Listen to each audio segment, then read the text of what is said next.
اس میں سے نکلتے ہوئے آسانی ہوئی تھی اور نکل گئے تھے، لیکن اس وقت نکلتے بڑی مشکل ہے، کیونکہ ہم جتنے بھی ادارے ہیں سب کے لیے میں کہہ رہا ہوں، کوئی بھی پرنٹنگ مشین لگائے تو بیٹھا نہیں ہے کہ نوٹ چھاپے گا اور لوگوں کو دے گا، اور لوگوں کا سارا پریشر اداروں کے اوپر ہوتا ہے، گورنمنٹ تک رسائی نہیں ہوتی، ان کی اداروں کے تک رسائی ہوتی ہے۔ تو اس وقت یقین جانے بہت زیادہ پھنسے ہوئے ہیں، لیکن کر رہے ہیں، ہر ادارہ اپنی کوشش جو ہے نا اتنی کر رہا ہے کہ کچھ نہ کچھ کسی کے لیے کر سکے۔ اور ہمارے یہاں جو ایک وہ بن گیا نا کہ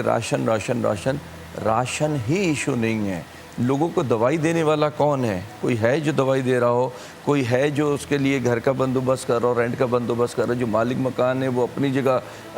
وہ بھی صحیح ہیں بیچارے، بل ہے، گیس کا بل ہے، پانی کا بل ہے، ہزار قسم کی بل ہیں، لیکن بلوں میں تو بلز میں نا تھوڑا سا ریلیف ملا ہوا ہے کہ دینے ہیں پر وہ کاٹ نہیں رہے کنیکشنز اس وقت، تو یہ ایک کم از کم ریلیف ہے آپ کو۔ اچھا، جو ادھار ایک رواج تھا کہ ایک راشن یا دوا یا دارو جو بھی چھوٹے غریب علاقوں کا ہوتا تھا وہ جاتے تھے لیتے تھے تو وہ ادھار میں ہوتا تھا، پھر مہینے میں 15 دن میں دے دیتے۔ اب تو یہ تیسرا مہینہ چل پڑا ہے، کسی کے پاس کچھ ہے ہی نہیں، دینے والا بھی کتنا آئے گا جو وہ لوگوں کو ادھار دیتا رہے گا، تو سب کے لیے اس وقت ایک بڑی پریشانی کا وقت ہے۔ کوشش بھی کر رہے ہیں، دعا بھی کر رہے ہیں کہ اللہ پاک ہم سب کو اس پریشانی سے نکالے بس۔